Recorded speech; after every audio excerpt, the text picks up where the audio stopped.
Each player starts with one of each unit on their home planet, and all the other planets, as you can see, are unexplored at this point. So on your turn, as I said, you would place your leaders out on the action board, and then after everyone has placed out all their leaders, you would execute the actions. Let me go over some of the actions. Obviously, there's the Explore action, which lets you flip over new locations. There's the Jump action, which I'll cover in more detail a little later, but essentially that lets you move. The Scan action, which you have to roll against your leader in order to get the face-up scan card, the artifact card. So you would get this card if you succeeded. If you failed on a scan, you still get 2 money. You start with 6 money at the beginning, and that is based on the crystals that you get on your systems, as well as other upgrades that you might add. So let's take a look at the Jump action. Here we have the yellow player, the Guardians, in their home system, and they have a fleet consisting of 10 units, as well as a regiment consisting of 3 units. And here I use tokens to indicate that, because sometimes it gets a little full, so instead of having lots of figures, we just put tokens underneath to indicate how many there are. So we're going to jump out of this system to another system. Now the jump distance for this player is 3. We look at our framework for that. So they can jump up to 3 spaces. Now when they jump, they can move. We're using our fleet. We're going to jump our fleet. We have to choose between the fleet or the army. If we want to move the army, that's a separate action. They do not move with the fleet, and they can only move to other systems that we own. But the fleet obviously does not do that. So we're going to move this fleet. We can move all 10 of them, and they don't have to stop at the same place. They can essentially be moved all over, as long as they're within the 3 jump distance. So let's say we'll move a bunch of them over 1, 2, 3 over here, because we want to attack there, and maybe even over there, 1, 2, 3 over there to attack over there, and we can split it up into 5 and 5 of whatever we want. So that's how jumping works. Next we'll look at the green ones: Colonize, Diplomacy, and Construct. We'll start with Construct, because that one's the most straightforward. Essentially, Construct allows you to build new ships, so you can pay the price for a new ship and add it to a location that you control in the universe. Also with Construct, you can buy from the galactic market. You can see here that this is the cheaper end, -1 of whatever it costs. Here these cost 4, but they would only cost 3 because they're in this slot. These would cost their face value, and these would cost 1 more than what's on the card. That's because as these are taken, when the round is over, they're moved down, and a new one is pulled out of. I have a bag over here with all of the different ones in it. So that's Construct, and that's how you get upgrades to your ships, as well as building ships themselves, as well as special things. Some of these, you'll notice, are actual things that you add to a planet itself to boost it. In this case, ship attacks in that system would be +1. It doesn't make a lot of sense in your home system to put this, because no one can get into your home system, but it would make sense for later on. Now, Colonize, like Explore, actually is something that is only going to be used relatively infrequently, because Explore is going to be used until you've explored all of the tiles. Once they're all exposed, you're not going to use Explore anymore. Likewise with Colonize, you only use it on inhabited planets, not uninhabited planets. So here we go. Here we have an uninhabited planet. I'm just exposing these to explain this. You can see uninhabited, and you can see the symbol, which matches the symbol for Colonize over here. So in order to colonize this planet, you would have to have one of your dreadnoughts, in this case your larger unit, in this system, and then use the Colonize action and pay the cost. In this case you can see it's 8 crystals. You'd have to pay 8 crystals, and then you would colonize this. When you colonize it, you would add a marker to indicate that it is your system. So that's Colonize. Now let's look at Diplomacy. Over here we have an inhabited planet. In order to take over an inhabited planet, you have to use diplomacy. You can see the symbol here, which matches the diplomacy symbol. Now, diplomacy is one of those ones where you'd have to roll to determine if you succeed. So you could use diplomacy, and then you would take control of the system. You also see this symbol here. That indicates assault, which you can see over here, assault. Assault lets you take over a system by force. Assault is basically ground assault. It's against regiments as opposed to a battle, which would be against fleets. Okay, we're going to talk about how diplomacy can be used against other systems, not just to take over a system like we talked about, but also to cause unrest in systems that are owned by other factions, or even oust them entirely from a system. In this case, we're looking at a system that's under control of the Neomorphs, and they have 5 regiment units in that system. Now, this is the maximum they can have in a hostile system, because a hostile system can never be at peace. It's always at unrest. It can never come out of unrest. So, the Wraiths over here, let's say that they do a diplomacy action, and their diplomacy distance is 3, so they actually can reach that, because here's a system they own, 1, 2, 3, they can reach there through diplomacy. So let's say they do diplomacy and they succeed.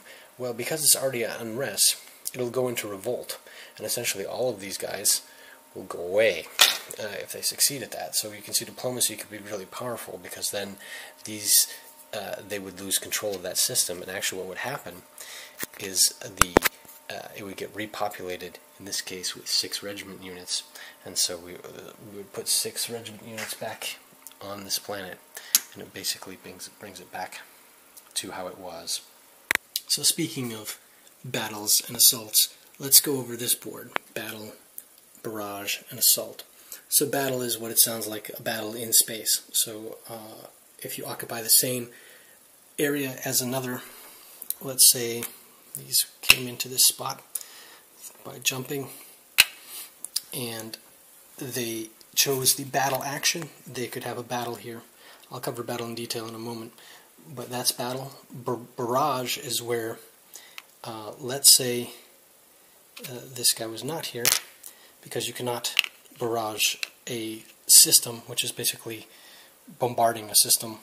You can't bombard a system if there's a fleet orbiting the system. You have to take out the fleet first before you can bombard it.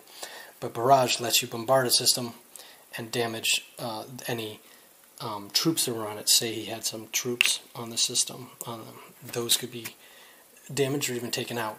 You still wouldn't, the yellow here, which is the Guardians, would still not be able to take over the system once this guy's done, until they did an assault on it to actually take it. Now I was talking about barrage. Barrage also works in the opposite direction. If these guys were sitting here, and the black player, the Wraiths, decided to use barrage, they could actually shoot orbital defense against the orbiting fleet, and actually damage the fleet that's around the system. So it works both ways. Barrage does not get a first player bonus. In most cases with battle or assault, the person who's attacking gets a +1 bonus to attack. So here we're going to go over a battle. The black player, the Wraiths, has moved into this sector which is controlled by the Guardians, the yellow players. Now this is a battle, so it's only in space, so these are 2 regiments of the Guardians, the yellow player, don't come into play for this battle, because they are on the planet, they are not in space having this battle. Because the black player, the Wraiths, is attacking, they get a first strike bonus, which means they get a +1 to every roll for the first round of the battle, essentially.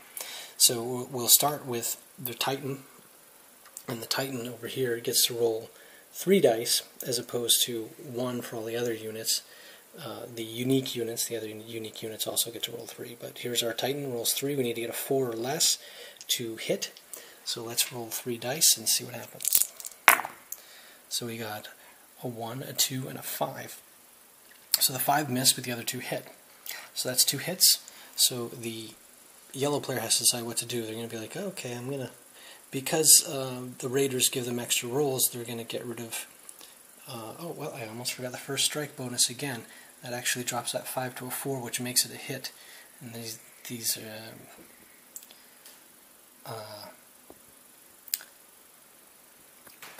yeah, so that's actually 3 hits. So these go away. We're going to lose, each one of these is only worth 1 hit point, so we're going to lose all 3 of those. Then we're going to go with our battle cruisers. There's 2 of them. So I'm going to roll 2 dice for the battle cruisers. A 3 and a 3, and the battle cruisers, looking at our board here, need to roll a 2 or less, so they missed. And now we have our Raiders. Our Raiders let us do re-rolls at any time, so actually I'm going to re-roll. For our battle cruisers, I'll use the re-roll power, which is indicated here for the Raiders, and re-roll both of those. And I got a 5 and a 6, which even with our bonus is still not enough. So the re-roll didn't do us any good. But now we roll our Raiders, and our Raiders need a 5 or less. So let's roll the Raiders. In this case, they need a 6 or less because of our strike bonus. So we hit for 1. So there goes the final Raiders. They don't even get to counterattack. Now, if they had not all been destroyed, they could counterattack, and you keep going back and forth until one person wins. In this case, now we destroyed 4 of their units, and that's what we need to get an antimatter. So the black player actually just gained an antimatter, so we would bump them up 1 on the antimatter track. Let's look at this last one. There's Activate, Recruit, and Mission. So Activate is a specific one that allows you to activate different cards. So you'll have agents over here, and you see that symbol is the same as the Activate symbol. The symbol on the card from an agent. So in order to activate the agent, you have to use the Activate action, which would allow you, in this case, to steal 1 antimatter from another empire. That's a pretty powerful card. So, but how would you get an agent? Well, that's what Recruit is. See the symbol here on Recruit? And also notice that this one requires you to roll against your leader to succeed. So if you want this agent, you would have to choose the Recruit action and successfully roll, and then you could gain this agent. Now again, every round these are replaced, even if they're not taken. Now then there's the Mission. The Mission is basically a wild card. So if you put one of your leaders on the mission, then you'll have to roll against your leader to successfully complete the mission. And if you succeed, then you can choose any of the other actions on the entire board to perform. So again, wild card. Now if you choose to perform something that also requires you to roll against your leader, like say you succeeded in your mission and then you decided, okay, I'm going to do a recruit. Well, you still need to roll again to determine if you succeeded the recruit.